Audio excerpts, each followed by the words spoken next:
Yo, what's going on? Just been cruising the internet and just been seeing things, and I just want to give the disclaimer, right? Augmented reality is your reality which you create, then you give it to the algorithm. So your augmented reality is created by you to be delivered to the algorithm to create stuff that you like on the internet. Um, that's just what it is. So sometimes we get stuck in an echo chamber of an augmented reality, right? Like if you're right on the political spectrum, you're not going to get left views unless it makes sense to the right. So whatever you believe on the right, the internet's always going to feed you that information. It's never going to feed you an opposing view or a true belief on the left. And the same goes for the left. If all you watch is stuff on the left side, the algorithm will never deliver you anything on the right. So we have to be very careful when we get stuck in these echo chambers of a false narrative.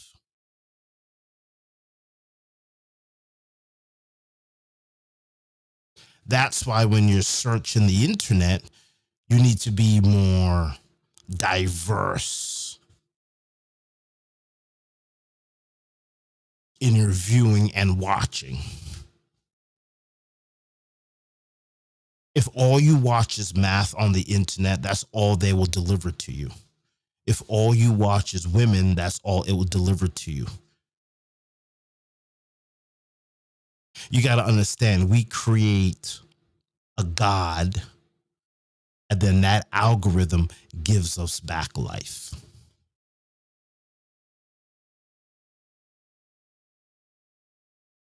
And some people say, well, if it's evil, it's Satan, but I wouldn't say that. I believe that everything's created in good because it's what activates your melatonin, right? Is that the right word? Probably not. But that's the stuff that to make you feel good, right? Let's see what the chat's saying. I don't think I'm going to read no chat tonight because I just want to run through this real quickly. So in my augmented reality, I'm seeing a lot of OG reggae artists bashing the new artists. But I just like to give this evidence to the court and then have the court decide whether or not what I'm saying is true or false. And my analogy to this would be, I consider the young reggae artists, all of them, being raised without a dad. Not biological dad, not by adopted dad, not by a state appointed guardian,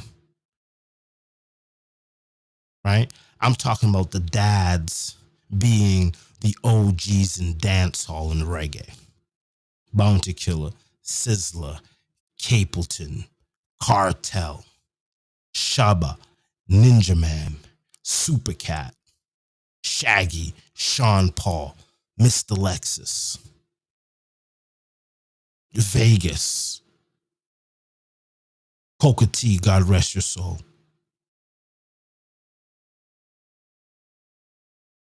Those are the dads of the culture.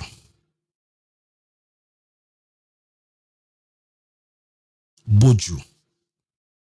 But a lot of our dads were locked up or killed. So then we're raised without a structure. or an identity. So what we do is we pick stuff up that's happening around in our environment, as opposed to having a mentor to tell the mentee, oh, this is what you do, blah, blah, blah, blah, blah.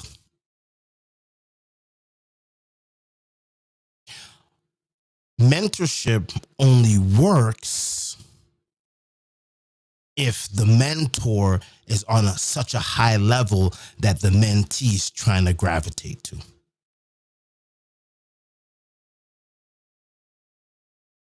That's why it's very hard with your kids to convince them to do this or to do that when they look at you, whether you're uneducated or you don't have enough money or you just don't have the means to manifest the stuff that you want your kid to do.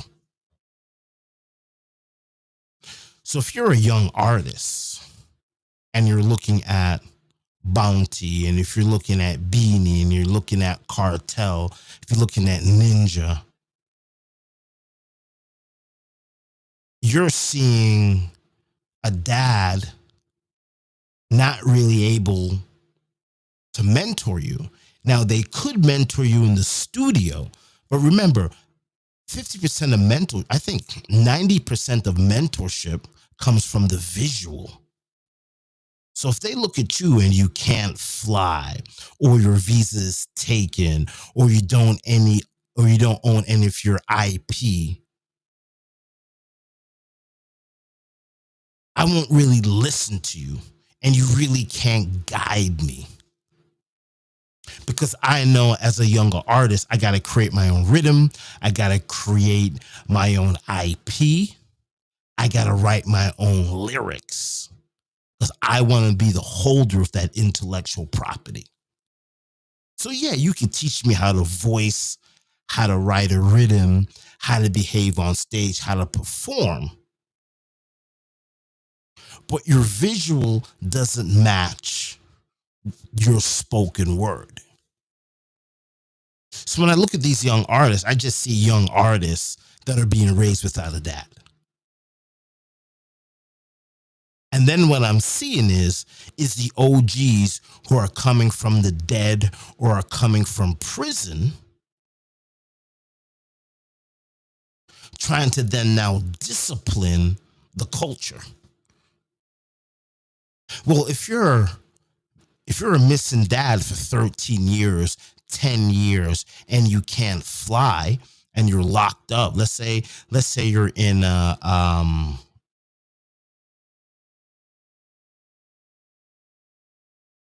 let's see, the fact that as an OG artist you were unable to travel the world. Let's say we'll place you in a jail, right? Because your freedom is arrested. You can no longer fly the world and influence and teach. So now you left me at a young age in the streets by myself with a single mom who now has to, this is all figuratively, right? A single mom that has to work 3 or 4 jobs to maintain the household, to pay for the legal activity, to set you free, to unrest your freedom. And then finally that day comes where you're free. And you see that I've gone astray. And then you try to come down on me. You're doing this wrong. This is not how it's done. This is not how it's done. Well, I've been doing it this way for 13 years without your guidance. So everything I've learned has been on my own. So now you just can't crawl back into my life and mentor me.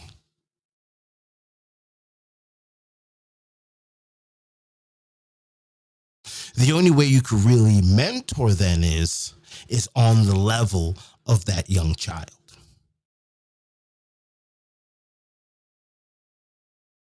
Like, I can't force my eldest son to become a millionaire when I myself is not a millionaire. So if I can't make myself a millionaire, How the fuck can I teach someone to become a millionaire?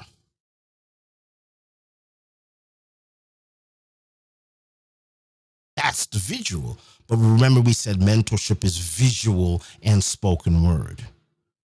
Well, I could give you advice and shortcuts of what I did wrong that would help you achieve that millionaire status.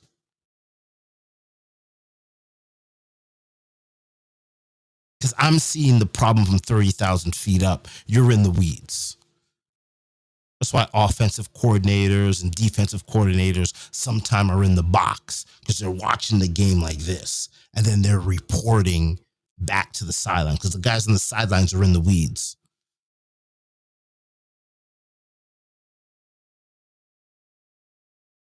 So instead of me being rough with you, I then have to mentor on a level that's your level. Using simple words like we. Yo, if me and you start doing this together, we could be blah, blah, blah. We could reach this level together. Not saying you need to get to this level. You need to do that. When you yourself is not listening, you're not listening to your own self. So why the fuck should I listen to you? That's why a lot of people seek membership from people, membership, right? I mean, yeah, you got to pay for that shit. So it is a membership, right?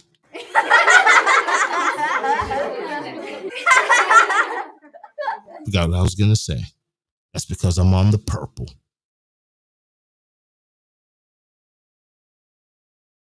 Yeah, a lot of people seek mentorship from people who are well off. Because if you're a billionaire and you got there, you could teach me the right and wrong ways for me to become a billionaire quicker than you. But you reached that status. And I just think that it's wrong that the OGs, the promoters, and everybody else that listening to them, they're like down in the regular, like, yo, dance hall is whack. Dance hall can't progress. Dance hall can't leave Jamaica. Like its popularity is not grabbing the world. It's just staying in the Caribbean.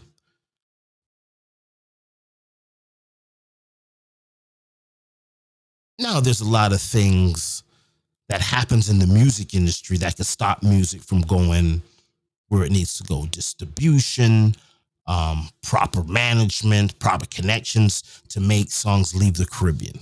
But let's just say in my augmented reality of the information that I've created to give to the algorithm for the algorithm to give back to me, let's say that the young reggae, the young dancehall music cannot leave the Caribbean because it doesn't have that crossover appeal. Let's say that's true. Is it the young artist's fault? Or is it Cartel who was gone for 13 years? And while he was locked up, he had to figure his own shit out. He had to raise he had to raise his family. He had to protect his wife or girlfriend or baby mother, whatever she is. He had to make sure his kids, he had to make sure that his mentorship was delivered to his kids first. As you can see now, his kids are becoming very popular in that space.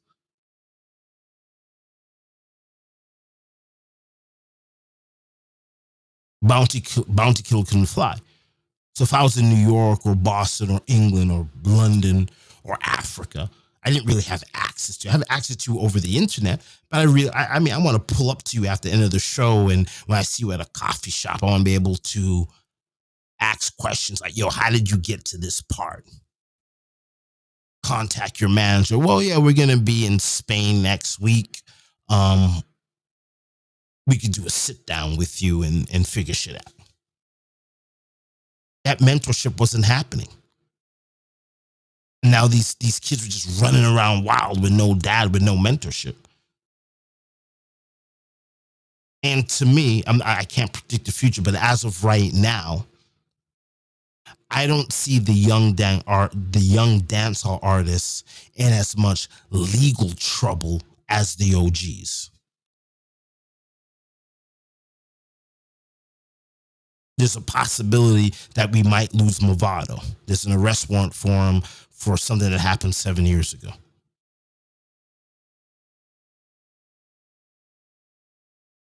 So if he goes back to Jamaica and is arrested or apprehended or detained, that's just another OG that's out of the world, out of the pool for me to talk to and to have him mentor me.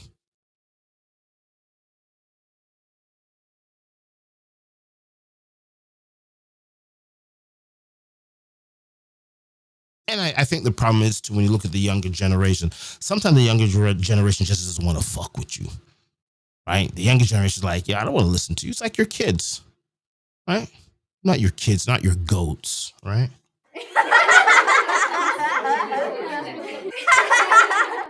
But your children. Because everybody has a mind on their own and everybody's trying to figure it out by themselves. Every human being has free will. You could take it away, but they still have free will. Even if you hold them as a slave, they could choose to be a slave or not. You could kill them, or they, free will is just free will. And that's also a great understanding of mentorship, understanding that a child or a younger person will want to figure shit out on themselves. You just want to guide them. Like a young kid's probably saying, yeah, I could jump over this gap. And you're probably thinking, I tried it and I couldn't do it. Well, I'm younger than you and blah, blah, blah. So I want to try and figure it myself. All you could do is say, well, instead of jumping over this gap, there's a bridge over there that we could cross over and we wouldn't have to take this leap of faith.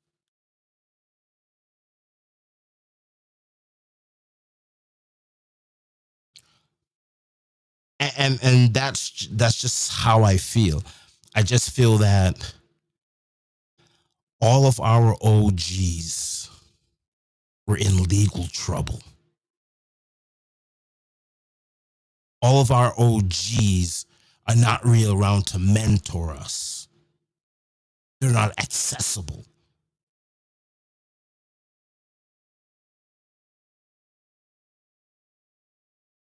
So I just think we have to be patient. I think we have to be patient with the new dancehall artists. And as the cartels and bounties and beanies start to tour more and gain more money and more prosperity, then the mentorship will shift. Because the money's going to be different.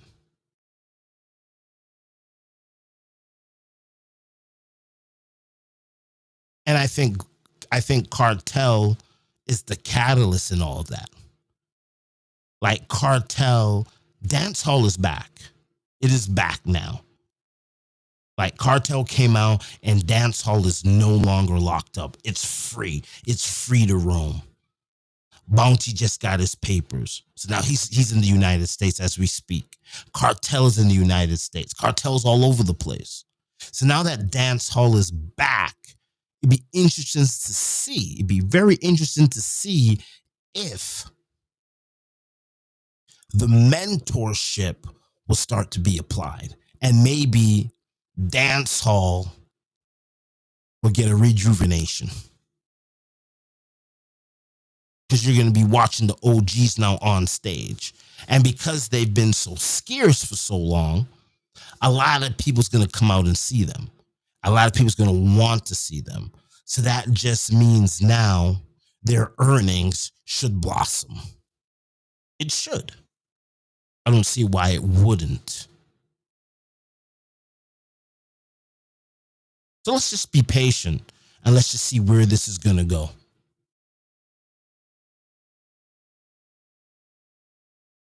That's my opinion.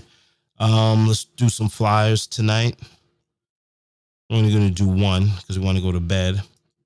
And this is what's happening. March 22nd, 3 p.m. to 8 p.m. That means show up fucking early, people. Come on. Shan's birthday, Suri or Soray. My French is terrible. I mean, what do you want from me? Ghetto Hype, Cypress, Freshie Dillinger, Randy Lava, and DJ Gamut will be spinning the music. Again, this is a day party, 3 p.m. to 8 p.m. Just want to see you guys there. All right. Peace and love, man. I hope I